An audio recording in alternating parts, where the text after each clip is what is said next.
Hello, welcome to my sensory circuit resource guide for families and carers of children with special education needs. I'm Leanne, an occupational therapy student at Sheffield Hallam University.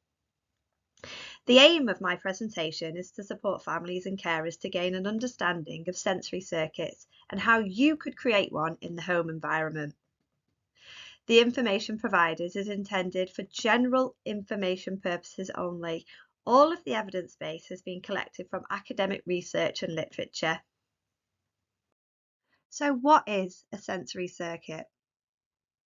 A sensory circuit is a sensory motor skill program for children. Motor skills are the muscle movements we use in our everyday lives. They allow us to do everything from walking and running to brushing our teeth. When we do a sensory circuit, we do it in 3 stages. The first stage is alerting, second, organising, and the third, calming. When doing a sensory circuit, we must always do it in this order. So how will sensory circuits benefit my child? Evidence suggests that promoting sensory regulation through participating in a series of alerting, organising and calming activities benefits your child to become calmer and more focused. So, would my child benefit from doing a sensory circuit?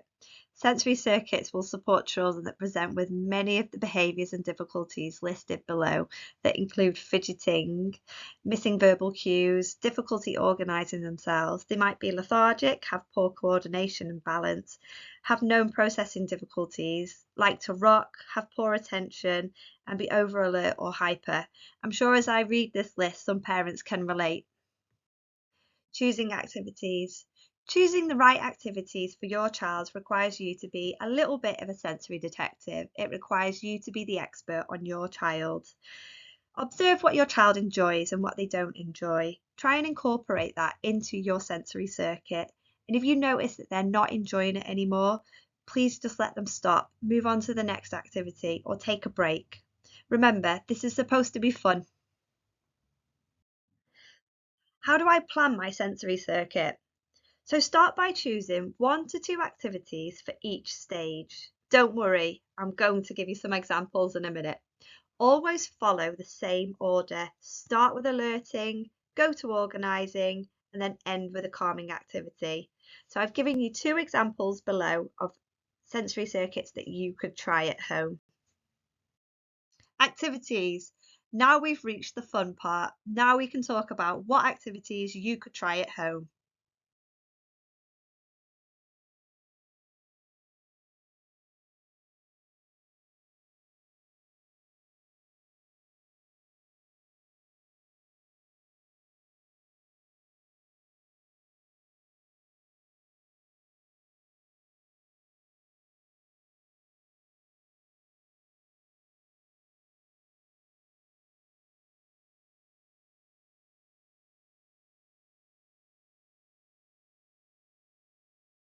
Alerting activities include bouncing up and down on a trampoline, skipping, bouncing seated on an exercise ball, jogging on the spot or going for a run around the garden, star jumps, hopscotch, learn how to hop then jump, hula hoop, self-spinning in a hoop, step ups, stepping up and down.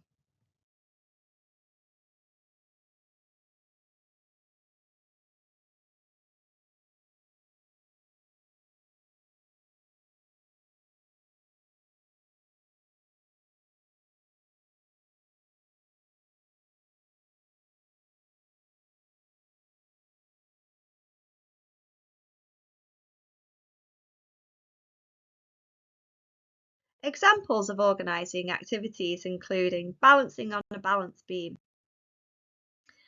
following stones, stepping stones, blowing bubbles, playing Simon Says.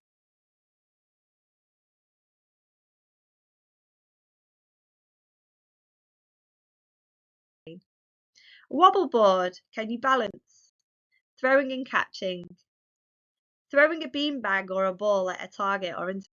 Finally, our last stage of our sensory circuit, the calming activities.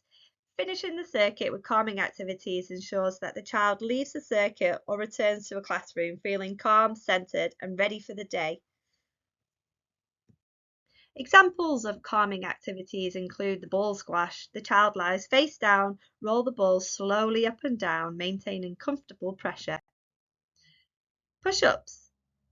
Arm push-ups against the wall. Lying under your weighted blanket. Hot dogs being rolled up in a blanket comfortably. Calming fidget toys. Time to relax and play with those toys peacefully. Deep breathing. Have your child place one hand on their belly and one hand on their chest. Let them take a deep breath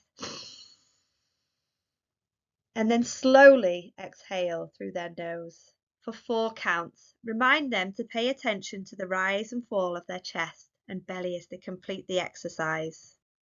These are some of our frequently asked questions. Can we play music during the circuit? Yes, of course you can. Make sure that it's familiar and not too loud. Does it matter if my child does not take part in the whole circuit? No, absolutely not. Some children need to build up their skills slowly and work on their sensory tolerances. Should I change the circuit? Ideally, only change 1 or 2 activities to keep the circuit challenging and/or by adding preferred activities. And that's the end of my presentation on sensory circuits. Please enjoy doing the sensory circuits at home with your children. Make it fun. Don't put too much pressure on yourself. And if it doesn't go right the first time, just try it again the next time. We'll just get better and better every single time.